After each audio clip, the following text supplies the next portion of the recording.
সুপ্রিয় দর্শক মণ্ডলী, ফ্রন্টলাইন দেখার আমন্ত্রণ জানাচ্ছি আপনাদের সবাইকে। দর্শক মণ্ডলী, আমাদের সঙ্গে রয়েছেন দুজন অতিথি। মাহমুদুর রহমান মান্না, আপনারা সবাই তাকে চেনেন, নাগরিক ঐক্যের সভাপতি। এরপর আছেন আশরাফ কায়সার, সিনিয়র সাংবাদিক এবং রাজনৈতিক বিশ্লেষক। দুজনকেই স্বাগত জানাই স্টুডিওতে। আজকের বিষয় ছিল অন্যটা, কিন্তু এই মুহূর্তে একটা নতুন তথ্য হাজির হয়েছে, এই জন্য ওইটার উপরে ভিত্তি করে আপনাদের নতুন তথ্য। তো অতি প্রয়োজনীয় কিছু সংস্কার শেষে যত দ্রুত সম্ভব নির্বাচন দেয়া হবে, আইন উপদেষ্টা ডক্টর আসিফ নজরুল বলেছেন। আপনারা জানেন যে গত 24 ঘন্টায় প্রধান উপদেষ্টা ডক্টর ইউনূসের বিদেশি মিডিয়ার সঙ্গে সাক্ষাৎকার দেওয়ার পরে এক ধরনের অস্থিরতা তৈরি হয়েছিল রাজনীতিতে। তো এই পটভূমিতে সম্ভবত আসিফ নজরুল বিষয়টা পরিষ্কার করেছেন। যাই হোক, তো নির্বাচন নিয়ে যত কথা, মাহমুদুর রহমান মান্না, আপনি তো রাজনীতির লোক, আপনার এটাকে কীভাবে দেখছেন? আমি বলি ভাই, একটা কথা খুব খোলাখুলি, কারণ হয় কি, যখন খুব ধোঁয়াশা থাকে না, তখন কথা স্পষ্ট বলা ভালো, না হলে বোঝা যায় না। রাইট। প্রথম সেনাপতি প্রধান সেনাপতি বললেন 1.5 বছরের মধ্যে সব কিছু করে ভোট দেওয়া যায়, সম্ভব। তো উনি বলবার একদিন দুদিন পরে এই আইন উপদেষ্টাই বলেছিলেন 2015-25-এর মধ্যে ভোট করা সম্ভব। কিন্তু এইটা উনি বলবার বোধহয় 48 ঘন্টার মধ্যে উনি এটাকে এরকম বদলে ঠিক না, বললেন যে আসলে আমি তো এই কথা বলবার কেউ না, এটা বলবেন প্রধান উপদেষ্টা, এখতিয়ার শুধু তার। তো হঠাৎ তার এই কথা বলবারই বা দরকার লাগে, এবার আমি একটু খোঁজ টোজ নেওয়ার চেষ্টা করলাম, শুনলাম। এখন ধরেন ভেরিফাই তো করতে পারি না। বললেন সবাই যে তারপরে খুব চাপ হয়েছিল যে উনি এরকম বললেন কেন, বা কিসের অথরিটিতে বললেন, তখন উনি বদলেছেন। এখন আবার এই যে কথাটা হলো, মানে আল জাজিরার সঙ্গে সাক্ষাতে উনি কি বলেছেন, এটা তো আমি আল জাজিরার ইন্টারভিউ শুনি নাই, পত্রপত্রিকায় লেখা বা লোক মুখে শুনছি। আমি আর আশরাফ কায়সার একসাথে এক জায়গা থেকে গাড়িতে আসছিলাম, কর্তৃপক্ষের গাড়ি কম বোধহয়, এই জন্য এক গাড়িতে নিয়ে আসছি আমাদেরকে। ওই আস্তে আস্তে শুনছি, ওনার কাছেই শুনলাম, অন্য জায়গায় তো আমি এটা স্পেকুলেশন শুনছিলাম। উনি ঠিক এক্স্যাক্টলি এরকম বলেনি যে উনি 4 বছর থাকতে চান। উনি বলেছেন যে প্রপোজাল আসছে যে গভর্নমেন্টের ডিউরেশন বা টার্ম 4 বছর করা হোক। উনি বলেন নাই যে এটাই হতে যাচ্ছে, বা ওনারা একটা প্রপোজাল দিলেই যেটা হয়ে যাবে সেটাও তো না। এটার পাশাপাশি সাংবাদিক জিজ্ঞেস করেছেন যে তাহলে আপনার টার্ম কত, উনি বলেছেন না 4 বছরের কম। এইটা যদি আপনি মানে ডিসপ্যাশনেটলি দেখেন, তাহলে এটার মধ্যে কিন্তু কোনো ঝামেলা দেখছি না, আমি দেখছি না। এখন এইটা ওনারা এক্সপ্লেন করলেই হতো যে বিষয়টা এটা যদি ধরেন, এরকম যদি ধরি যে আসিফ নজরুল এই ব্যাপারটা ক্লিয়ার করার জন্য আরেকটা ট্রাম্প করলেন বা প্রিএমশন করলেন, দ্যাট ইজ ভেরি আনওয়াইজ। আমি এক কথাই বলবো, দরকারই নেই তো। তারা বলবে যে না, উনি এইটা বলেছেন বা মিনিংটাই ছিল। এবং কোনোভাবেই এই গভর্নমেন্ট, মানে আমাদের একটা ইলেক্টেড গভর্নমেন্টের টার্ম আমরা 1 বছর কমিয়ে 4 বছর নিয়ে আসবো, এটা কেউ একা একা বলতে পারবে না। ইভেন ধরেন বিএনপি এখন বলা উচিত যে বাংলাদেশের সবচেয়ে বড় পার্টি, তাদের কথা হয়তো বেশি চলবে, বিকজ তারা পার্লামেন্টে হয়তো বেশি ভালো করবে, তারপর তারা একা তো বলতে পারবে না। অতএব উনি এইটা মানে এক ধরনের ডিকটেশন দিয়েছেন, এটা কোনোভাবে গ্রহণযোগ্যই হতে পারে না। আর উনি এরকম মানে ডক্টর ইউনূস এমনি এত বড় স্ট্যাচারের মানুষ, এরকম একটা বোকার মতো কথা বলবেন কী কারণে, এটা হতে পারে না। না, আমরা যতটুকু জানি যে ডক্টর ইউনূস আপনার সরাসরি শিক্ষক ছিলেন, তো আপনি তো তাকে কাছের থেকে দেখেছেন মোটামুটি। হ্যাঁ, তো আপনার কি ধারণা ওনার অতীত, কীভাবে উনি এখন যেটা বলছেন, উনি কি এইভাবে কথা শিফট করবেন? মানে আমি না, শিফট করার লোকটা কিন্তু উনি না। উনি যে আজকে এইটা বলে বিকেলে আবার বলে না আমি এরকম বলি, যেটা পলিটিশিয়ানরা করে, এইটা উনি করবেন না, কখনোই করবেন না। তবে এই যে ধরেন 3 মাসে, আপনার মনে আছে নিশ্চয়ই, সুরঞ্জিতদা ছিল না পার্লামেন্টের মধ্যে, বেগম জিয়াকে লক্ষ্য করে বলতেন একটা কিছু ক গোলাপি, একটা কিছু ক, মানে বেগম জিয়া কথাই বলতেন না তেমন। প্রথম দিকে তো একেবারেই বলতেন না, উনি বলতে পারতেন না সেরকম করে। ডক্টর ইউনূস খুবই সুন্দর বলেন, উনি যখন বলেন তত শুনতে ইচ্ছা করে। তারপরে কিন্তু ডক্টর ইউনূস কথা খুব কম বলেছেন। মানে উনি দায়িত্ব পাবার পরে এই যে ইলেকশন নিয়ে এত কথা হচ্ছে, রোড ম্যাপ নিয়ে এত দাবি টাবি করা হচ্ছে, উনি কোনো কিছু বলেন নাই। এখন যেটা বললেন সেই বলাটা আমি মনে করি এত মেজার্ড, এত ক্যালকুলেটেড, মানে উনি এটা সংস্কারের গতির সাথে রিলেট করে দিয়েছেন। অ্যান্ড ইনফ্যাক্ট এটাই জাস্টিফাইড। আপনি কি চান? একটা ভালো নির্বাচন চান, তো এমনি নির্বাচন যারা তার উপকারে চান না, এমন একটা নির্বাচন which will be acceptable by everybody, এবং যেই ইলেকশনের রেজাল্টের উপর দাঁড়িয়ে আপনি পরবর্তী স্টেপ ইনটু ডেমোক্রেসি করতে পারেন। তো সেটার জন্য তো আপনার মানে বেয়ার মিনিমাম নেসেসারি সংস্কার লাগবেই। উনি সেরকম করে বলেছেন। আমি মনে করি যে এই কথাটা উনি খুব ডিসেন্ট বলেছেন। যেহেতু 4 বছরের কথা আসছে, এইটার সাথে ইয়ে করে লোকে এরকম কনফিউজ করে এখন বলছে, আমি নিজে হয়তো গতকালকেও কনফিউজ ছিলাম একটু, এইটা উনি কী বললেন, উনি থাকতে চান।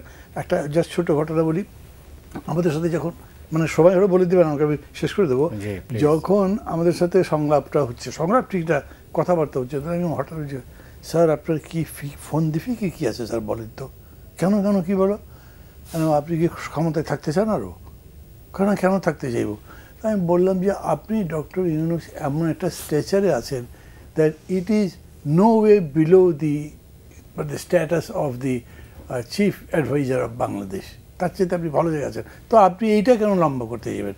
আপনি যদি বেটার যে আপনি একটা ভালো নির্বাচন দিয়ে ইফ ইউ ক্যান মানে pave the way for a democratic transition, আপনি আরও হাইলাইটেড হবেন। আমি তাই তো করবো। আমার মনে হয়েছে যে উনি ঠিক কথাই বলছেন, মানে 40 ডিগ্রি করছেন না। আপনার কাছে আসছি পরে। অনেক ধন্যবাদ আপনাকে আশরাফ খান স্যার। দেখুন, আমি আল জাজিরার ইন্টারভিউটি দেখেছি। আমার মনে হয়েছে আমরা যারা অনুবাদ করেছি তারা মানে মর্মার্থটাকে অনুবাদ করিনি, মানে লিটারাল অর্থে অনুবাদ করেছি। তাতে করে একটা সমস্যা হয়েছে।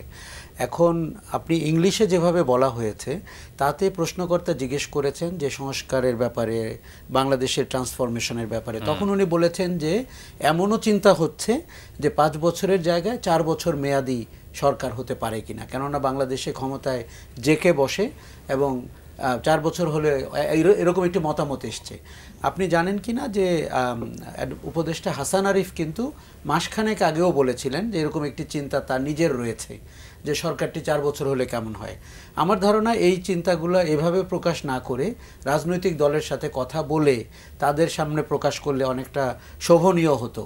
কেননা রাজনৈতিক দল যারা 17 বছর বাইরে আছে তাদের কাছে এগুলো আবার মনে হয় যে চাপিয়ে দেওয়া কোনো বিষয় কিনা। তো এই প্রশ্নের উত্তরে তখন প্রশ্নকর্তা বলেছেন যে তাহলে কি আপনার সরকারও 4 বছর থাকবে কিনা? তো উনি তখন বলেছে যে না, আমাদেরটা তার সাথে ঠিক তুলনীয় না, আমাদেরটা আরও কম। এখন আপনি জানেন যে ধর্ম উপদেষ্টা মাস 2 আগে বলেছেন যে আওয়ামী লীগের পালিয়ে যাওয়ার কারণে তাদের যে বাকি ক্ষমতার সময়কাল যেটি 4.5 বছর, সেটি সম্পর্কে তিনি একটি আভাস দিয়েছেন যে আমরা তো ওই পর্যন্ত থাকতে পারি। এখন নির্বাচনের সময়কাল নিয়ে সেনাপ্রধান থেকে আসিফ নজরুল, ধর্ম উপদেষ্টা, চিফ অ্যাডভাইজার এত কথা হচ্ছে। আমার একটা ধারণা যে উনি ঠিক এটা মিন করেন নাই যে তার সরকারের আয়ু 4 বছর বা মানে নির্বাচনটি 4 বছর পরে হবে। এটি আমার মনে হয়নি ইন্টারভিউটি শুনে এবং বুঝে এটি তিনি বলতে চেয়েছেন। তিনি ওইখানে ঠিক আভাসটি দেননি, কিন্তু জাতির উদ্দেশ্যে ভাষণে কিন্তু উনি পরিষ্কার আভাস দিয়েছেন যে আমরা কিছু মাত্রায় সংস্কার না করে নির্বাচনে যেতে পারবো না। এবং তিনি এটিও বলেছেন একটার সাথে একটা সম্পর্কিত, সংস্কারের সাথে নির্বাচন। এবং আপনি বলেছেন, উনি ট্রেনের উদাহরণ দিয়েছেন যে ট্রেন লাইন আমরা যতটা বসাবো ট্রেন তত দূর যাবে। তার মানে উনি বোঝাতে চেয়েছেন কোন কোয়ালিটির নির্বাচন। আমরা যেরকম তড়িঘড়ির নির্বাচন জানি, তাড়াহুড়ার নির্বাচন জানি, আবার গ্রহণযোগ্য মাত্রার একটি নির্বাচন। আমার মনে হয়েছে যে যেহেতু রাজনৈতিক দলগুলো গত কয়েক মাসের কর্মকাণ্ডে অতটা হ্যাপি না, তাদের সাথে কথাবার্তা কম হচ্ছে, তাদের মতামত কম নেওয়া হচ্ছে, তার পাশাপাশি যে বৈষম্য বিরোধী ছাত্র আন্দোলন বা তাদের একটি রাজনৈতিক শক্তি হিসাবে আত্মপ্রকাশ করার একটি চেষ্টা আমরা দেখছি। এবং সেটি অনেকটা আগের কিংস পার্টির মতো না, একটা ভিন্ন আদলের কিংস পার্টি। কেননা আপনি সরকারে রয়েছেন, আপনার 3 জন উপদেষ্টা সরাসরি রয়েছে, বাকি উপদেষ্টা এমনকি প্রধান উপদেষ্টাও বলেন ওই ছাত্ররাই তাদের নিয়োগকর্তা। কাজেই নিয়োগকর্তার রাজনৈতিক অভিলাষ মানি তাহলে কি? এটি কিন্তু খুব পরিষ্কার হতে হবে যে তাতে কি এই সরকারে যারা আছেন তাদের কেউ তারা কিন্তু ওত নিয়েছেন, তারা রাজনীতি করবেন না এমনটি বলেছেন না, কিন্তু তারা তো রাজনীতি করছেন। হ্যাঁ, সেটি করছেন। এখন এটিতে একটি লাইন টানতে হবে যে যারা রাজনীতি করতে আগ্রহী তারা হয় সরকার থেকে বেরিয়ে যাবেন। কথার কথা আমি আপনাকে ফেয়ার গেমটা বলি। এখন যদি বৈষম্য বিরোধী বা জাতীয় নাগরিক কমিটি রাজনৈতিক দল হিসাবে আত্মপ্রকাশ করতে চায়, তাদের উচিত হবে ইমিডিয়েটলি তাদের 3 জন প্রতিনিধিকে উপদেষ্টা পরিষদ থেকে বেরিয়ে যাওয়ার কথা বলতে। তাহলে যেটি হবে যে আপনি একটা ক্লিন স্লেটে দাঁড়ালেন এবং ভবিষ্যতে এই প্রশ্নটি উঠবে না যে আপনি যমুনার বাসা অথবা প্রধান উপদেষ্টার কার্যালয় অথবা সচিবালয় ব্যবহার করে আপনি রাজনৈতিক দলের ভিত্তি করেছেন। আপনি জানেন জিয়াউর রহমানের ব্যাপারে এই অভিযোগটি তার প্রতিপক্ষরা 40 বছর ধরে করে এসছে। কাজে এই ছাত্রদের এরকম একটি কালিমা তাদের উপরে লেপন করা হোক, এটি হওয়া দরকার নেই। কিন্তু তাদের দেখতে হবে মাঠে তাদের শক্তিমত্তা কি। আপনি জানেন যে 5ই অগাস্টে আমরা যে শক্তিমত্তা দেখেছি, আজকে 100 দিন পরে কিন্তু নতুন করে মাপার বিষয় রয়েছে।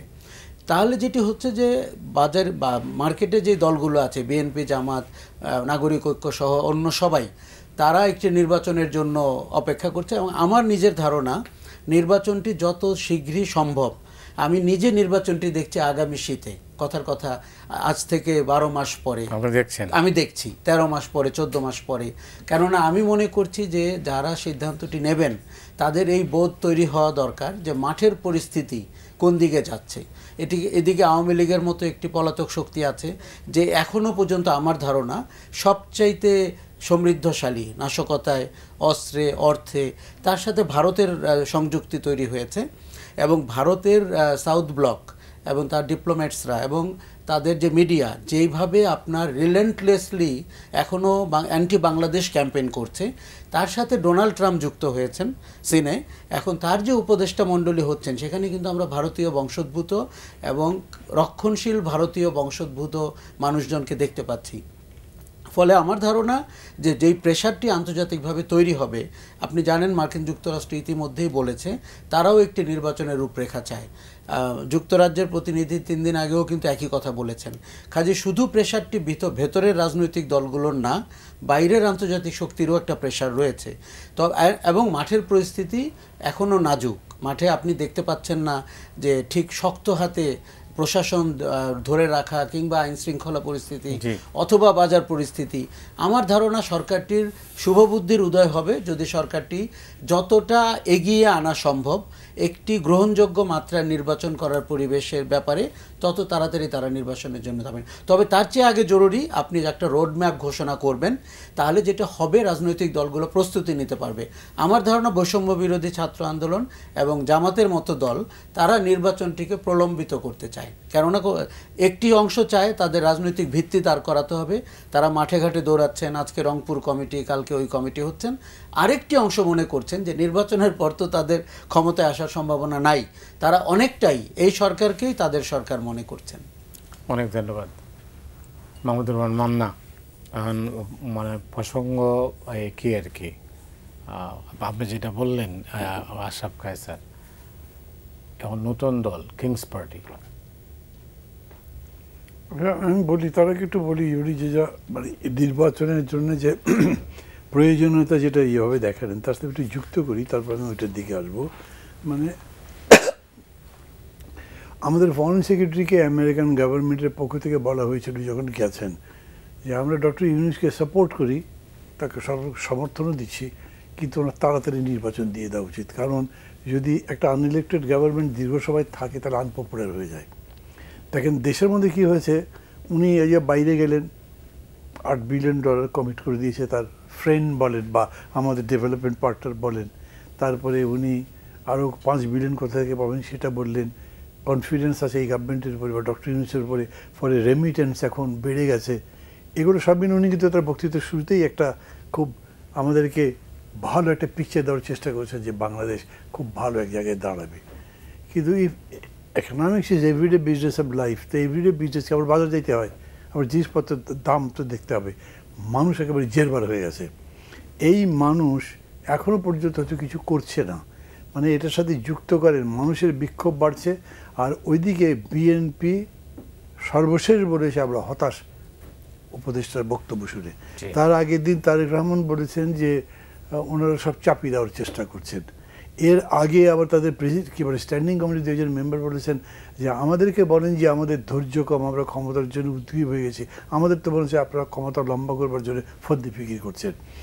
তার মানে কি মূল বড় দল যেটা তার সাথে সম্পর্ক খারাপ হচ্ছে, দেশের ইকোনমিক কন্ডিশন খারাপ হচ্ছে, মানুষের অভাব অভিযোগ বাড়ছে, ঢাকা শহরে তো চলাফেরাই করা যায় না, মানে জ্যাম ট্যাম এত সব বিধে, এগুলোর একটা কালমিনেটিং ইফেক্ট আছে। এই যে আজকে সারাদিন ধরে তিতুমির কলেজে যেটা হলো, এই ঘটনা তো মানে তিতুমির কলেজ যদি ইউনিভার্সিটি চাইতে পারে, আরও অনেক কলেজ আছে তারা ইউনিভার্সিটি চাইতে পারে, এরকম করে যদি নেমে যায় তাহলে কী দাঁড়াবে? এই জায়গাগুলোতে ওনারা একদম উদাসীন একটা পরিস্থিতি তৈরি হচ্ছে। এবং তার সাথে পলিটিক্সটা যদি এরকম হয়, বিএনপি বলেছে যদি রোড ম্যাপ দেওয়া না হয় তাহলে ডিসেম্বরে তারা কিন্তু একটা কর্মসূচি দেবেন আন্দোলনের। বিএনপি যদি একটা কর্মসূচি দেয় ফেস করতে পারবে না, পুলিশই তো আপনি কী দিয়ে কী করবেন? তো এইরকম পরিস্থিতিতে বরঞ্চ গভর্নমেন্টের যত তাড়াতাড়ি ইলেকশন দিতে পারে তত ভালো।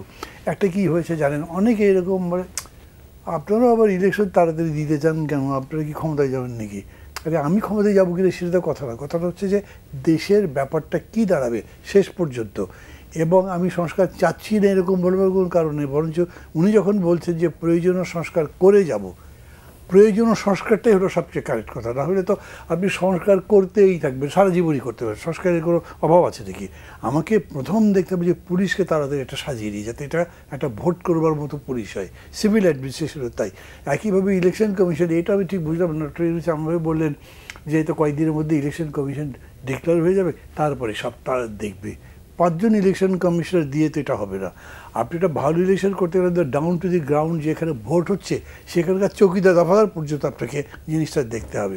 এই সব কিছু মিলে যখন বোথ ইকোনমিক অ্যান্ড পলিটিক্যাল ক্রাইসিসটাও হচ্ছে, অত বড় একজন ব্যক্তিত্ব থাকবার পরেও এর মধ্যে দেখা যাচ্ছে ছাত্রদের সঙ্গে সরকারের উপদেষ্টা বলি বা যেভাবে বলি, মানে এখানে একটা খুব কনসলিডেটেড গভর্নমেন্ট কিন্তু নাই। প্রেসিডেন্ট থাকতে পারবে না, হুলস্থুল ফাটাফাটি, কিন্তু প্রেসিডেন্ট আছে। এবং সেটাও গভর্নমেন্ট হ্যান্ডেল করলো কীরকম করে দেখেন, তারা নিজেরা কিন্তু কোনো এক্সপ্লেনেশন দিল না। তারা বললো আমরা সব রাজনৈতিক দলগুলোর সাথে আলোচনা করিতে দেখি তারা কী বলে, জাতীয় ঐক্যবদ্ধ হয় কিনা। এবং ইউনূস সাহেব যখন বক্তৃতা করেন তখন বললেন আমরা রাজনৈতিক দলগুলোর সাথে সংলাপ কন্টিনিউ করছি। তো মোটেই সংলাপ তো শুরুই হয়নি, উনি বলেন কন্টিনিউ করছে। তো তাহলে এখন এটার মানে কি দাঁড়াচ্ছে? ক্রাইসিসটা আরও গভীর হতে পারে। সেই রকম সময় ছাত্ররা ওই পলিটিক্সে তাদের তো কোনো ন্যারেটিভই নেই, তারা কী বলতে একটা ন্যারেটিভ আগে দাঁড় করাতে হবে যে আমি এই অবস্থার প্রেক্ষিতে এই বিষয়গত বস্তুগত বিষয় মিলে মনে করি যে এই পলিটিক্সের জন্য এরকম একটা পার্টি দরকার, তবে তো মানুষ ভাববে যে এটা জাস্টিফাইড কিনা। তাদের এগুলো কোনো কিছু নয়, তারা শুধু বিক্ষোভ করছে, আর এই বিক্ষোভের উপরে পার্টি, এটা তো হবে না। একটা তো উনি যেটা বললেন যে এটা একটা কিংস পার্টির শেপ নিচ্ছে কিনা, ডেফিনেটলি তারা তো কিং, তারা অ্যাডভাইজার, তারা দেশ চালায়, তারাই এখান থেকে পার্টি করবে। তো এটা কিংস পার্টি তো বললো আলটিমেটলি, এখন হয়তো বলছে না, বিকজ এই মানে শিক্ষার্থীদের অবদানটা শেখ হাসিনা সরকারের পতনে এতই বড়, সমস্ত পলিটিক্যাল পার্টি মিলে যেটা ফাইনাল গেমটা খেলতে পারেনি, তারা তো ওটা খেলে জিতেছে, ফলে রেসপেক্ট আছে। আমি নিজেও মনে করি সেটা তাদের প্রতি থাকতে হবে, তাদেরকে ভালোবাসতে হবে এবং তাদের ভালো করতে হবে, তারা যাতে ভালো পথে থাকে সেই কথাই বলতে হবে। কিন্তু তার মানে এই না যে কেবল ভালোবাসা দিয়ে পলিটিক্স হয়ে যাবে। সেই পলিটিক্সের জায়গাটা তারা কিন্তু মানে না, ডক্টর ইউনূস পলিটিক্সের ব্যাপারে কোনো একটা গাইডলাইন দিতে পারছেন, রেগুলার কোনো ব্রিফিংও করে না। এই যে ধরেন এই যে 4 বছরে যে একটা কনফিউশন হয়ে গেল, তার অফিস থেকে একটা ব্রিফিং করতে পারতো না, যে এই কিন্তু তার মেইন বক্তব্য ছিল। ওই যে একজন একটা ব্রিফিং করেছে, অবশ্য প্রেস সেক্রেটারি একটা ব্রিফিং করেছে, উনি ক্লারিফাই করেছেন। উনি বলেছেন যে প্রফেসর ইউনূস এটা বলেননি, যেটি আমাদের সংবাদপত্রে অনুবাদ আকারে প্রকাশিত হয়েছে, উনি এরকম করে বলেছেন।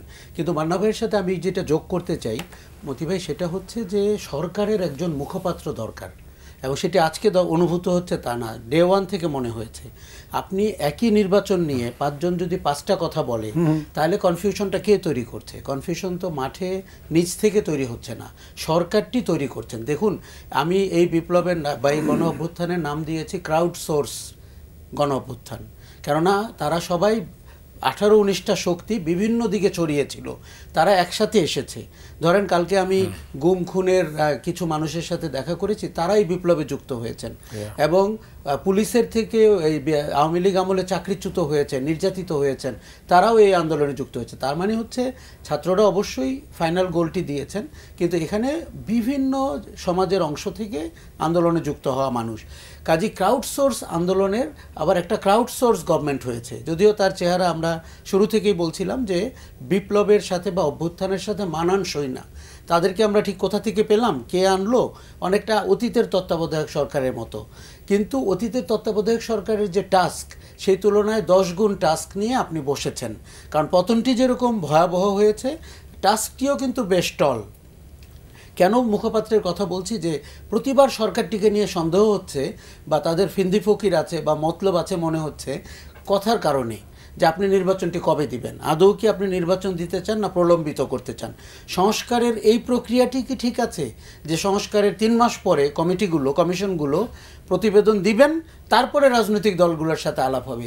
তো ওনার টিওআর সেট করার সময় আপনি সংলাপটি কেন করলেন না, যে নির্বাচন কমিশন, সংস্কার কমিশন অথবা দুর্নীতি দমন সংস্কার কমিশন এই টার্মস অফ রেফারেন্স নিয়ে নামছে? আপনারা কি মনে করেন? তাহলে কিন্তু আপনি গোড়াতেই একমত হতেন। এবং আমরা তো এটা, এই প্রফেসর ইউনুস তো বটে, অন্য অনেকেই এটা জানেন। তো আমরা বলি এটা তো ওনারশিপ তৈরি হয়। রাজনৈতিক দলগুলো বলতো যে এই কমিশন তো আমাদের, আমরাই তো টার্মস অফ রেফারেন্স ঠিক করে দিলাম, যে বদিউল আলম মজুমদারকে কিংবা ইফতেখারুজ্জামানকে। ওটি করলেন না, না করে যেটি আপনি 1 মাসে করতে পারতেন সেটি আপনি 3 মাস পরে নেবেন বললেন। 3 মাস পরে এখন বিএনপি যদি রাজি না হয় বা আরও 2টি দল যদি রাজি না হয়, আপনি আবার 1 মাস 2 মাস করে পেছাবেন। এতে করেও আপনি আগামী 12 মাসে সব কিছু শেষ করে একটি গ্রহণযোগ্য নির্বাচনে যেতে পারেন। আমরা নভেম্বরে কথা বলছি, ধরুন আগামী নভেম্বর, আপনি আরও 3 মাস সময় নেন, আপনি জানুয়ারি ফেব্রুয়ারির দিকে তাকান। কাজেই এইভাবে যদি আপনি আগান, আমার মনে হয় সরকারটি সব পক্ষের কাছে গ্রহণযোগ্য হবে। তবে যেটি করতে হবে, এই রোডম্যাপটি ঘোষণা করতে হবে, নাহলে যারা রাজনীতি করেন, ছোট দল হোক বড় দল হোক, তারও তো একটা প্রস্তুতির বিষয় রয়েছে। আর আমি কিন্তু মান্না ভাইয়ের সাথে একমত, বৈষম্য বিরোধী নেতারা অনেক চমকদার কথা বলছেন, কখনো কখনো ইতিহাসের অনেক মৌলিক জায়গাকে চ্যালেঞ্জ করছেন, কোনো নেতার সততা এবং রাজনৈতিক দিগদর্শন নিয়েও প্রশ্ন করছেন। কিন্তু তাদের নিজেদের রাজনীতিটা কি, মানে আমি তাকে ভোটের বাক্সে কোন বিবেচনায় ভোট দিব? কারণ আমি আগেই বলেছি যে গণ অভ্যুত্থানটি ক্রাউডসোর্সড, সেখানে সে নেতৃত্বে ছিল, কিন্তু তার সাথে রাজনৈতিক এলিমেন্ট কম ছিল। আপনি জানেন 36 দিনে আমরা ওই সময় রাজনীতি খুঁজিনি। আমি একটা কথা শুনেছি যে তারা দে আর ওয়ার্কিং অন দিস, তারা তৈরি করবে, তারা করবে এইটা। কিন্তু করবে যে তার আগে যেরকম করে কথা বলছে, এটা তো ন্যারেটিভটা, এগুলো খালি বিক্ষোভের কথা বলা হচ্ছে। আর একটা কথা আমি বলে, আমি আপনার ওই কথাগুলো বলতে চাইছিলাম, ওই যে একজন প্রস্তাব করলেন না যে জাতীয় সঙ্গীত বদলে দিতে হবে, যখন চিফ অ্যাডভাইজার ইয়ে থেকে বলা হলো যে এটা নিয়ে আমরা ভাবছি না, ইট ইজ জাস্ট স্টপড। তো ওনাদের তো ওরকম কিছু কিছু করতে হবে, একটা স্পোক্স পার্সন থাকুক, যেই থাকুক, যেখানে মনে হচ্ছে যে বিষয়টা বিপথে হয়ে যাচ্ছে, সেই জায়গায় তারা কথা বলতে পারেন।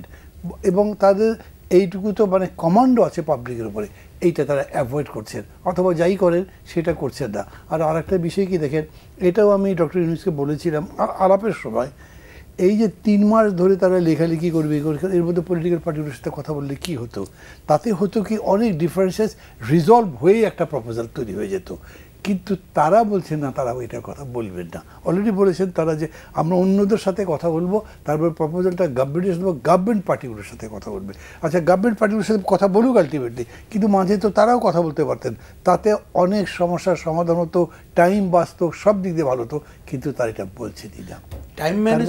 তারপরে মজাটা বলি, ফোন করেছেন, করে বলছেন আপনাদের মতগুলো আমাদের একটু জানা দরকার। ওই এগুলো তো আমরা সেমিনার করছি, বক্তৃতা করছি, বিবৃতি দিচ্ছি, আমরা এটা হলো আপনার কনস্টিটিউশন কমিটি যেটা আছে, তার মধ্যে এগুলো তো জানতে পারছে। কারণ না স্যার, একটু সামনাসামনি কথা আমাদের মধ্যে একটু এক্সচেঞ্জ হলে ভালো তো। ঠিক আছে, কখন কথা বলতে চান বলেন। কারণ আমরা কথা বলবো না, আপনারা লিখিত দেন। আমি বললাম ভাই, এত যে বক্তৃতা করছি, লিখছি, বিবৃতি দিচ্ছি, তা তো পড়েনি না, এটা পড়বেন যে তাই আমি কেমনে জানি, এইভাবে কেমনে হবে? আমরা যেটা বারবার বলছি যে আপনি জানেন যে আমাদের রাজনীতিতে কিন্তু এখন একটি শব্দ একটি সরকার পতনের জন্য যথেষ্ট। মার্কিন যুক্তরাষ্ট্রে যেরকম আজকে অতীতে হোপ অথবা চেঞ্জ দিয়ে আমরা নেতাদেরকে নির্বাচিত হতে দেখেছি, এখানেও কিন্তু রাজাকার বলে একজনকে পালিয়ে যেতে হলো। কাজেই শব্দের গুরুত্ব বুঝতে হবে। উনি যে আল জাজিরাতে বলে এলেন যে 4 বছর কি, বা আমাদেরটা আরেকটু কম মানে তো 4.5 বছরও হতে পারে, আরেকটু কম মানে 1.5 বছরও হতে পারে। আরেকটু কম কি, এখন দেখুন এমনিতেই বললে অসুবিধাটা কি, সমস্যা নাই তো, এমনিতেই সময়টা কিন্তু খুব ভালনারেবল। আপনি জানেন যে প্রতিদিন কোনো না কোনো ফোন কল আমরা শুনছি, নির্দেশনা শুনছি, দেশে বিদেশে অপপ্রচার শুনছি। আপনার দরকারটা কি? যে আপনি ক্লারিটি না করে আপনার বেনিফিশিয়ারি কে হচ্ছে, কে বেনিফিট পাচ্ছে।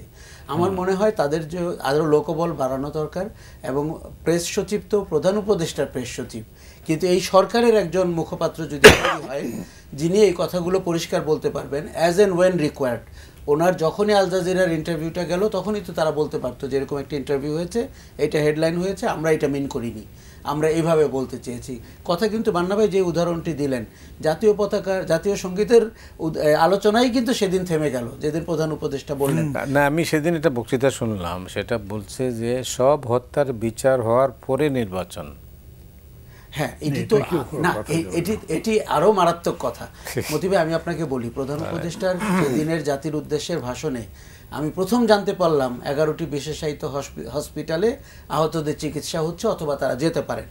এই কথা আমাদেরকে 3 মাস আগে বললে কি অসুবিধা হতো, বা 2 মাস আগে বললে। অথবা উনি যে প্রশাসনের রদবদল করছেন, যেটিকে আমি ঠিক সংস্কার বলছি না, যেটি আসলে একের জায়গায় অন্যকে বসানো, এইটা ওইটা করা, যেটা আসলে গণ অভ্যুত্থানের চেতনার সাথে যায় না। সংস্কার নয় তো, এটি কোনো সংস্কার না, এটিকে উনি সংস্কার বললেন এবং উনি নাম্বার দিলেন। আচ্ছা, ধরে নিলাম সংস্কার না, এই নাম্বারটি তো মান্থ ওয়াইজ আমাদেরকে দেওয়া যায়, সপ্তাহ ওয়াইজ দেওয়া যায়। তাহলেও তো আপনি জানেন যে এখন কমিউনিকেশন খুব একটা সায়েন্স অ্যান্ড আর্টস। এটি যদি আপনি ঠিক না করেন, সরকারটি যখন বিপদে পড়বে তখন তারা বলবে আমরা তো এটা বলিনি, কিন্তু আপনি তো এটা ক্লারিটিও করেননি, যখন দরকার ছিল ক্লারিটিতে যাননি। কাজেই আমাদের মনে হচ্ছে যে দেখেন, এখন ইনফোগ্রাফিক মানুষ খুব খায়। আপনি দেখাবেন যে প্রতিদিনে আপনার কথা ইকোনমির অবস্থা কি হচ্ছে, রাজনৈতিক পরিভাষা কোথায় যাচ্ছে, অথবা আপনি আহত নিহতদের ব্যাপারে কি করছেন। Last but not the least, সরকারের সবচাইতে প্রথম অধ্যায় থেকে পড়তে হবে, সেটি হচ্ছে রাজনীতি। দেখুন, দেশটি চলবে রাজনীতিতে, সরকার প্রধান নিজেই রাজনীতিতে খুব বেশি অভিজ্ঞ না, এটা ওনার কাজেও দেখা গেছে। আর উনি আগ্রহী কিনা এই সন্দেহ আছে। না, সন্দেহ থাকবার কারণে ওনার আগ্রহ নেই, আগ্রহ নাই। মানে আমি অনেক কিছু উদাহরণ দিতে পারি, হ্যাঁ, অত দিতে, কিন্তু যেটি দরকার, তাহলে ওনাদেরকে মনে রাখতে হবে যে একটি দেশের রাজনৈতিক দর্শনেই তো দেশটি চলবে।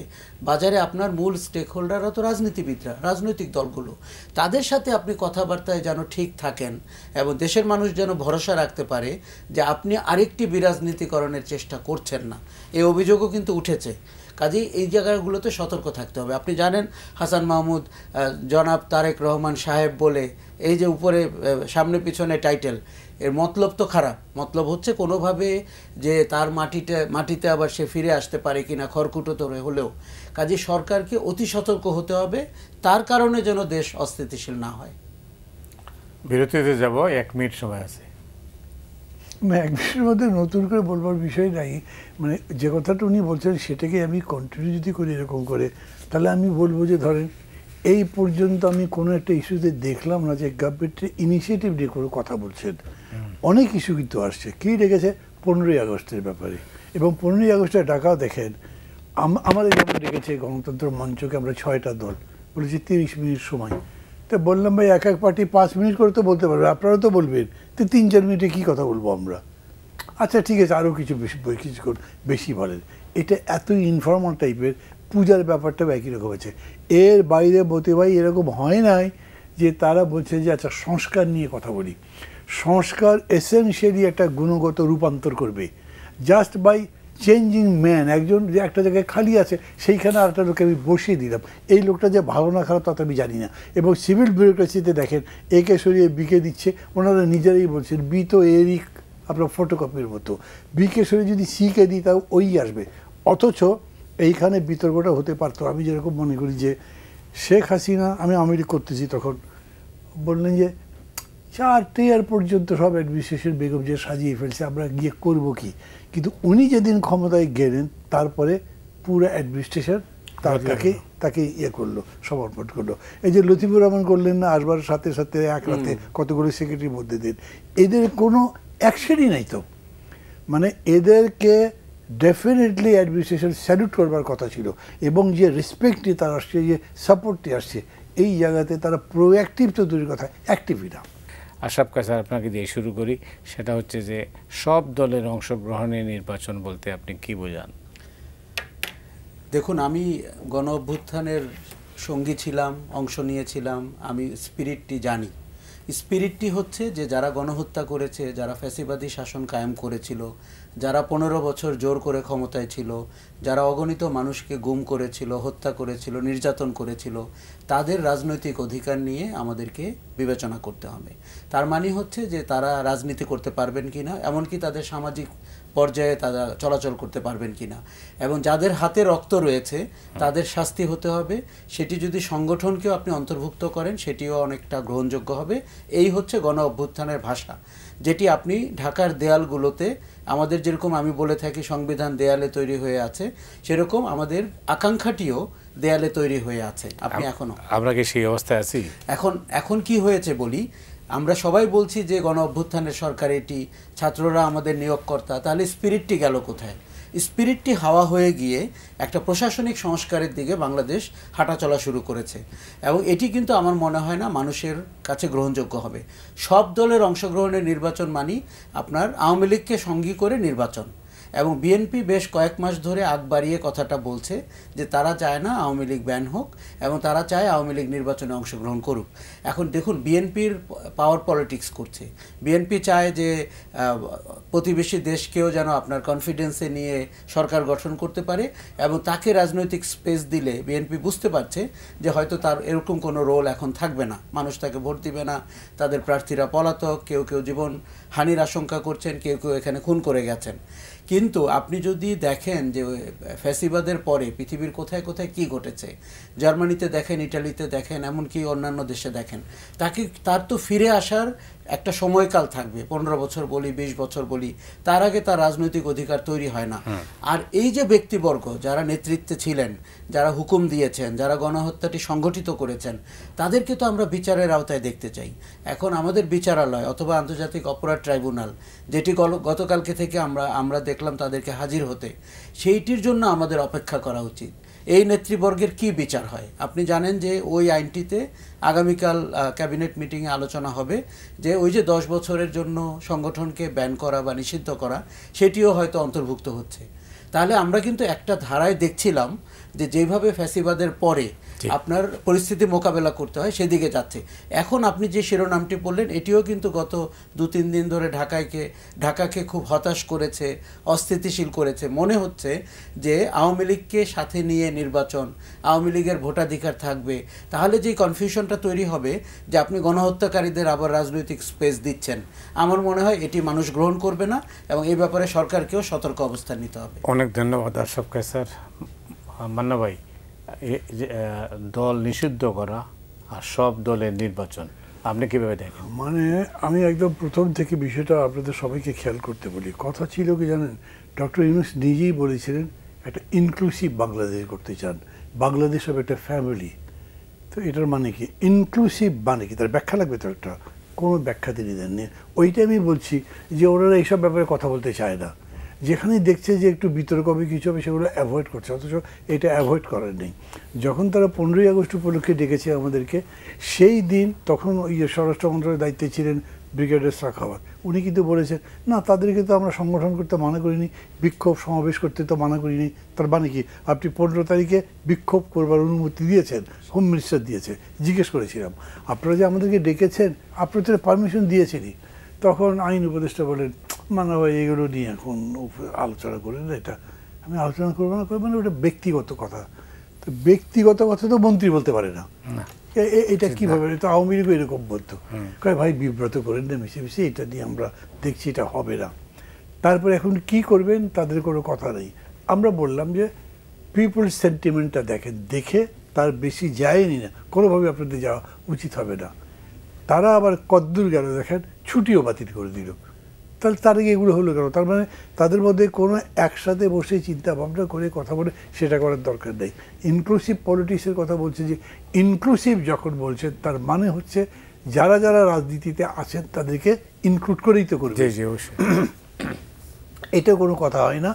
তারপরে আবার অ্যাটর্নি জেনারেল বললেন না আমরা কাউকে ব্যান করে দেওয়ার কথা চিন্তা করছি না, একই রকম কথা আইন উপদেষ্টা বলেছেন। এখন এতগুলো কথা বলে নিজেরাই জালের মধ্যে পড়ে গেছেন, কারণ পলিটিক্স মানে লর বই না, পলিটিক্স মানে হলো পাবলিকের মাইন্ড। সবচেয়ে বেশি ইম্পর্টেন্ট যে মানুষের মধ্যে কী ওয়ার্ক করে সেইটা তারা এখন পর্যন্ত যে দেখছে, এখনও সবাই মনে করে ধরে এটা আওয়ামী লীগের মিছিল দেখলে মানুষ যে কী কষ্ট পাবে এটা বলার মতো না, এবং তারা পারলে মানুষ নিজেরা খালি হাতে সেটা অ্যাটাক করতে চলে যাবে, তারা সাহসও পাবে এটা করতে। এই সেন্টিমেন্টটাকে আপনার দাম দিতেই হবে এখন। এবং এই জন্যে আপনি বিপ্লবী সরকার বা গণতান্ত্রিক সরকার, কনস্টিটিউশন মানে এগুলো তো কথা আবার বলার দরকার নেই। আমি খুব স্ট্রেইট এইটা বলতে পারি যে তোমার কারণে এই অসুবিধা দেশের মধ্যে হচ্ছে, তোমার অ্যাক্টিভিটি ব্যান করে দিয়েছি আমি। অনেকেই এরকম বলছে যে না, যদি সরকারি নির্দেশ এটা করা হয় তাহলে এটার পরিণতি কিন্তু পরে খারাপ হতে পারে। তো এরকম তো পরিণতি খারাপ হতে তো আমরা দেখিনি। বিএনপিকে কী বলে, জামাতকে ব্যান করা হয়েছিল না, আপনার নুরেমবার্গ ট্রায়াল হয়েছে, তারপরে অন্য কিছু হচ্ছে, কিন্তু এখন পর্যন্ত আপনি জার্মানিতে বসে নাজি পার্টির পক্ষে কোনো রেস্টুরেন্টে কথা বলতে পারবেন না। তো মানুষের সেন্টিমেন্ট এরকম হয়েছে। এখানে যে অত্যাচার নির্যাতনটা হয়েছে, মানে দেখেন ভাই, আমি আন্দোলন করেছি, আপনারা সবাই ছিলেন, কি কি কষ্ট গেছে, কি কি হারিয়েছি, এটা তো আমার মধ্যে আছে এখন পর্যন্ত, সবার মধ্যে আছে এরকম। কাজেই তাদের এই ইমোশনকে আপনি সাবসাইড করতে পারবেন না। দ্বিতীয় কথা, অপরাধ যেগুলো করেছে সেই অপরাধে আপনি ইন্ডিভিজুয়ালি মামলা করেছেন, দলের বিরুদ্ধে মামলা তো প্রথমেই হওয়া দরকার ছিল, সেটা প্রথমেই তাদের ভাবা দরকার ছিল। এটা যদি না ভেবে তারা ইনক্লুসিভ পলিটিক্স করবার চিন্তা করেছে, আওয়ামী লীগকে আমি সুযোগ দিলাম ভোট করতে, আওয়ামী লীগ মাঠেই নামতে পারবে না। মানে গভর্নমেন্ট যদি কোনো বাধা না দেয় তাও নামতে পারবে না তারা, ইমোশনটা সেরকম। এই কারণে আমি মনে করি এইসব ব্যাপারে সরকারের বোঝার ভুল আছে, এবং কি বলবো, এটাই বলি ভদ্রলোকের মতো, এটাই বলি বোঝার ভুল, বাকি অন্য কিছু বলা তো ঠিক হবে। অনেক ধন্যবাদ। আপনার শেষ দিকে আপনি এই প্রসঙ্গে কিছু বলবেন? আমি শুধু একটি কথা বলি, আপনি কাকে ক্ষমা করে ইনক্লুসিভের আবরণে আনতে চাচ্ছেন, যিনি এখন পর্যন্ত ক্ষমা চায়নি, যার কোনো অনুশোচনা হয়নি, এবং যারা বলছে যে কিশোর গ্যাংরা তাদেরকে ক্ষমতা থেকে সরিয়েছে, এবং যারা বলছে এটি একটি ষড়যন্ত্র, এবং যারা বলছে জঙ্গিরা শেখ হাসিনাকে হটিয়ে দিয়ে ক্ষমতা দখল করেছে, আপনি সেই শক্তি, এবং যার হাতে 1500 মানুষের রক্তের দাগ এবং 30,000 মানুষকে আহত করার 36 দিনে, আমি কিন্তু 36 দিনকে গুরুত্ব দেই, কিন্তু আমি 15 বছরকে দেখতে চাই। কারণ আমি অনেককে চিনি যারা 2012, 13-তে, 14-তে গুম হয়েছেন, তাহলে তার বিচারটি কে করবে? এই সরকার তো 36 দিনের বিচারের সরকার না, এই সরকার 15 বছরের বিচারের সরকার। কিন্তু তাহলে তাকে আপনি যে ক্ষমা করছেন, সে তো ক্ষমা চাচ্ছে না। তাকে আপনি ইনক্লুসিভ বাতাবরণে আনতে চাচ্ছেন, সে তো মনে করছে আপনি শত্রু। শেখ হাসিনার শেষ টেলিফোন বার্তায় বলেছে ডক্টর ইউনূস গণভবনে গিয়ে চুরি করেছেন। সেদিন যে উনি ভিজিট করতে গেছিলেন, ওই আগে যারা চুরি করেছে তারপরে যা যা অবশিষ্ট ছিল এটা উনি চুরি করতে গেছিলেন। That is the language. সেই রকম একটি অপশক্তিকে আমরা অনেক কষ্টে বাংলাদেশের রাজনীতি থেকে বিতাড়ন করা হয়েছে, তাকে কোনো যুক্তিতে আপনি এখানে আনতে পারবেন না। আশরাফ খান স্যার, সংকট থেকে উত্তরণের কি পথ রয়েছে? সংকট থেকে উত্তরণের একটাই ক্লিয়ার পথ, সেটি হচ্ছে নির্বাচনের রোডম্যাপ ঘোষণা করা, রাজনৈতিক দলগুলোর সাথে আরও অন্তর্ভুক্তমূলকভাবে কাজ করা, এবং সংস্কার প্রক্রিয়া এগিয়ে নেওয়া। আমি আপনাকে বলে দিই, আগামী 1 বছরে আপনি বাংলাদেশের প্রয়োজনীয় সব সংস্কার শেষ করতে পারবেন। নির্বাচনের সংস্কার, দুর্নীতির সংস্কার, প্রশাসনের সংস্কার, পুলিশের সংস্কার, কিন্তু সেটি আপনার প্রতিদিন অগ্রগতি হতে হবে, প্রতি সপ্তাহে অগ্রগতি হতে হবে। আপনি যেভাবে এই কমিশনগুলোকে 3 মাস সময় দিয়েছেন, এটি কমিশনের লোকরাও পছন্দ করেনি। আমি ব্যক্তিগতভাবে জেনে আপনাকে বলছি, দেখুন কেউ কেউ এত হ্যান্ডস অন, তার জন্য এটা 7 দিনের মামলা, 15 দিনের ঘটনা। তিনি অংশীজনদের সাথে কথা বলবেন, পরের দিন থেকে উনি কাজ করতে পারতেন, সেটিকে আমরা 3 মাস। আমরা একটা আনুষ্ঠানিক সরকার, আমরা ঘটা করে সব কিছু করতে পছন্দ করি। আর এই মিডিয়ার ক্যামেরায় আসার জন্য তারা এমন সবভাবে মুখিয়ে থাকেন, এমন সব কথা বলেন, আমরা এগুলোকে আবার ব্রেকিং নিউজ বলি। আমার কাছে ব্রেকিং নিউজ একটি, শেখ হাসিনাকে গ্রেফতার করে দেশে আনা হচ্ছে, এর বাইরে আর কোনো ব্রেকিং নিউজ নেই। অনেক ধন্যবাদ। সংকট থেকে উত্তরণের পথ কি আমি জানতে চেয়েছিলাম, আশরাফ কায়সার তো তার মানে মূল্যায়নটা, মানে উনি যেটা বলেছেন তার সাথে আমার কিছু খুব যোগ করবারও নাই, কিন্তু ওটার ব্যাকগ্রাউন্ড একটা স্টোরি আমি বলি। সেটা হচ্ছে এই যে ইনক্লুসিভ পলিটিক্স বলেছে না, ওইখানে এদের কনফিউশন হলো ফ্যাসিজম থেকে ডেমোক্রেসি যে ট্রানজিশন করবে সেটা একটা ডেমোক্রেটিক ওয়েতে তারা করতে চায়। সেই ডেমোক্রেটিক ওয়ে বলতে তারা কী বোঝান, সেটাও এই নির্বাচন, একটা প্রপার নির্বাচনই সেই পথটা হইতে পারে। এবং ধরেন আমি আওয়ামী লীগকে বা তার সহযোগী যারা আছে তাদেরকে নির্বাচন থেকে বার করছি, that is also Democratic decision. Because এরা যদি আসে তাহলে তারা এই প্রসেসটা নষ্ট করবে। মানুষ এমনিতেই এটা ভাবে, এমন না যে আপনি একটা ডিসিশন দিয়ে সেটা সবাইকে বোঝাতে হবে, দেখো আমি কিন্তু ফ্যাসিজম করছি না, আমি কোয়ারশন করছি না, আমি যেটা করছি সেটা তোমাদেরই দাবি, এবং যেহেতু জনগণের দাবি অতএব এটা প্রতিষ্ঠিত করাবে একটা গণতান্ত্রিক দায়িত্ব, এরকম করে তারা বোঝাতে পারতেন। মানুষ এরকম করে গ্রহণই করেছিল, এখনও মানুষ তাই করে, কিন্তু গভর্নমেন্ট এই ব্যাপারে এখন পর্যন্ত ক্লিয়ার করেনি। এখনও পর্যন্ত যা করছে সবই মানে একটা ঢাক ঢাক গুড় গুড় করবার মতো। এবং এইখানে একটা বিষয় মনে হচ্ছে যে আমাদের যে বিএনপির মতো পার্টি, তারা আওয়ামী লীগের পক্ষে তারা যাতে রাজনীতি করতে পারে, তাদেরকে না করো এগুলো বলছে কেন? তার তো এই অত্যাচার সহ্য করেছে। এখানে ভূ রাজনীতিতেও তারা একটা ইকুয়েশন জড়ো করবার চেষ্টা করছে। সমস্ত মানুষ বিরুদ্ধে দাঁড়িয়ে ভারতের সমস্ত চিন্তা ভাবনা তারপর প্রয়াস ব্যর্থ করে দিয়ে সরকারের সমস্ত শক্তি প্রয়োগকে ভণ্ডুল করে দিয়ে আমরা জিতেছি। এখন কেন ভয় পাচ্ছি? এখন এই ইয়েগুলোর কিন্তু কোনো কারণ নেই। আমরা বরঞ্চ ঐক্যবদ্ধ থেকে গণতান্ত্রিক পথে থাকলেই আমরা সামনের দিকে যেতে পারবো, এর কোনো বিকল্প হতে পারে না। হ্যাঁ, কিন্তু অন্তর্বর্তী সরকারের এই সরকারের বিভিন্ন বক্তৃতা বিবৃতিতে কিন্তু সংকটটা ঘনীভূত হয়েছে, সংশয় তৈরি হয়েছে। আর না হলে কিন্তু আসলে কিছুই ছিল না। ওই যেটা আশরাফ কায়সার বললেন, আপনি 3 মাসের জায়গায় আপনি 2 সপ্তাহ, উনি যাদের সাথে কথা বলেছেন, আমিও যাদের সাথে কথা বলেছি, তারা বলছেন 3 সপ্তাহের মধ্যে আমরা দিয়ে দিতে পারি পুরোটাই। 3 মাস দরকার নেই তো তাদের, 3 মাস দরকার নাই। ধরেন একটা কথার কথা বলি, বদিউল্লাহ মজুমদার যে দায়িত্ব পেয়েছেন, এটা উনি ইয়ার্স টুগেদার কাজ করছেন, লাগারই কথা না করে। উনি 33 বছর ধরে এই কথাগুলোই বলছেন, যে উনার জন্য 3 সপ্তাহ বেশি। কারণ উনি তো প্রস্তাবনাটি দিবেন, তারপরে তো আলোচনা হবে, তারপরে তো রাজনৈতিক দলগুলো বসবে। অতএব উনি যদি 3 সপ্তাহ নিতেন, তারপরে আপনি আরও 3 সপ্তাহ, আরও 3 সপ্তাহ, 3 মাসে আপনি সাইন্ড অ্যান্ড সিলড যে সবাই একমত হয়েছি, এই হচ্ছে। মানে ধরেন খুবই জটিল বিষয় একটা হতে পারতো সংবিধান, তো সংবিধানের ডিফারেন্সগুলো অলরেডি চিহ্নিত, কিন্তু আপনি ডাকেন কার কাছ থেকে ডিফারেন্সে কথা বলতে থাকেন, বলতে বলতে আপনি যদি মনে করেন আমি এগুলোই ডিফারেন্স মিটিগেট করতে পারবো, দূর করতে পারবো, তার ভিত্তিতে ঐক্যবদ্ধ করবেন। না যদি পারেন, লিভ ইট দেয়ার, যেটা আমি এখন পারলাম না, এটা পরবর্তী কেউ করবে, তার তো বিকল্প নাই, আপনি তো চাপিয়ে দিতে পারবেন না। যেহেতু সংস্কার এগুলো পথ খুবই ক্লিয়ার ছিল, তো দুটো জিনিস, নির্বাচন প্রক্রিয়া এবং সংবিধান নিয়ে যদি আপনি সলিউশনের পথ বের করতে পারেন, তাহলে কেন? আর সবগুলো তো ঠিক। মতি ভাই, আপনার প্রশ্নের উত্তরে বলি, সংকটটি সরকার তৈরি করছে, তার অদক্ষতা, অস্বচ্ছতা এবং তার যে ভিশন না থাকা আর সাহসীনতা, এই 4টি ঘটনায় সংকটটি তৈরি হয়েছে। মানুষের মধ্যে কিন্তু কোনো সংকট নাই। আপনি দেখুন, আমি কিন্তু এটাতে একমত না যে যারা অভ্যুত্থানে ছিল তারা হতাশ হয়ে গেছে। সেই হতাশা অন্য জিনিস। আমরা 2 ভাগে ভাগ করি, যে ট্যাকটিক্যাল আর থেমেটিক। বাজারে গেছি, জিনিসের দাম বেশি, আমাকে হতাশ করে, কিন্তু বড় মাপে উপরিকাঠামোতে আমি যা দেখছি সেটি আমাকে আশাবাদী করে। কিন্তু সরকার যদি নিজেই লেজে গোবরে করে ফেলেন, তার এক একটা কথা যদি ইন্টারপ্রেট করতে 6 দিন লাগে এবং 4 জন লোককে, আমাদের মতো লোককে এসে বলতে হয়, মনে হয় তারা এটি বলতে চেয়েছেন, তাহলে তো এটি সরকার হলো না। তাদের তো পেইড নিযুক্ত উপদেষ্টা হোক, মুখপাত্র হোক, থাকতে হবে।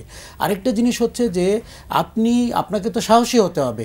যেই শক্তি পালিয়ে গেছে, দেখুন, আপনি যদি এখন তাদেরকে রাজনীতিতে ইনক্লুড করেন, নির্বাচনে ইনক্লুড করেন, তাদের চেয়ে অবাক আর কেউ হবে না যে আমরা অপরাধ করলাম, আমরা খুন খারাপি করলাম, আমরা ক্ষমাও চাইলাম না, আবার আমাদেরকে ডেকে রাজনীতিতে ঢুকিয়ে দেওয়া হলো। এটি তো আপনি তাদেরও ক্ষতি করলেন। ওই রাজনীতি দেখুন, আপনি যদি বাদ দেন গণ অভ্যুত্থান, আপনি যদি গণতান্ত্রিক অধিকারের জায়গা থেকে দেখেন, তাহলে তো আপনি আওয়ামী লীগকে ধারে কাছে আসতে দিবেন না নির্বাচনের। সে তো অপরাজনীতি করেছে। যে পরাজয়ের মানসিকতাটা ঢুকবে না, এটা আপনি ফিরেই আসতে পারবেন না।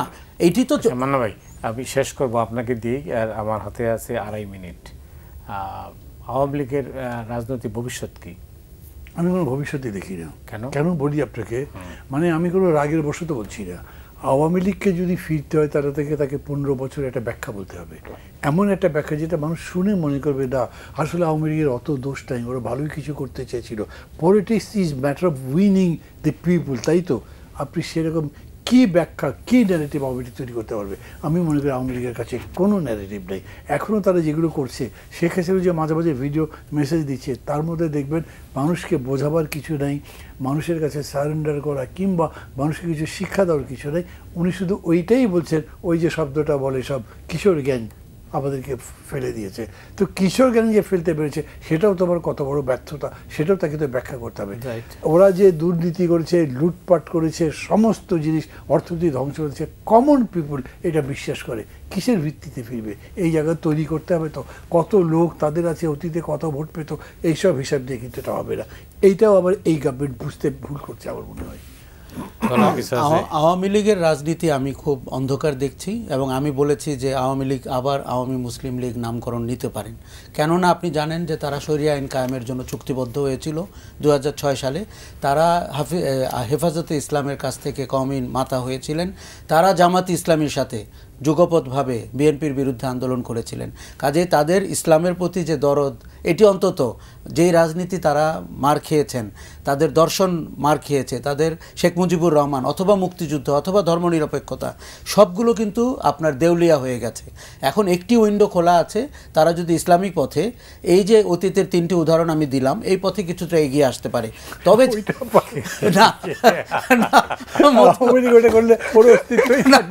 মতি ভাই, আমি আপনাকে বলি, তার কল রেকর্ডগুলো আমি মনোযোগ দিয়ে শুনি, তাতে আমি কোনো জাতীয় নেতার প্রতিচ্ছবি দেখতে পাই না। মহল্লার নেত্রীরা ঠিক যেইভাবে তার মহল্লার কর্মীদেরকে উদ্বুদ্ধ করার জন্য কথা বলেন, এটি দিয়ে আওয়ামী লীগের হবে না। আপনার 17 বছর 15 বছরের অপশাসন, সেটি আপনাকে দারুণভাবে উজ্জীবিত করতে হবে।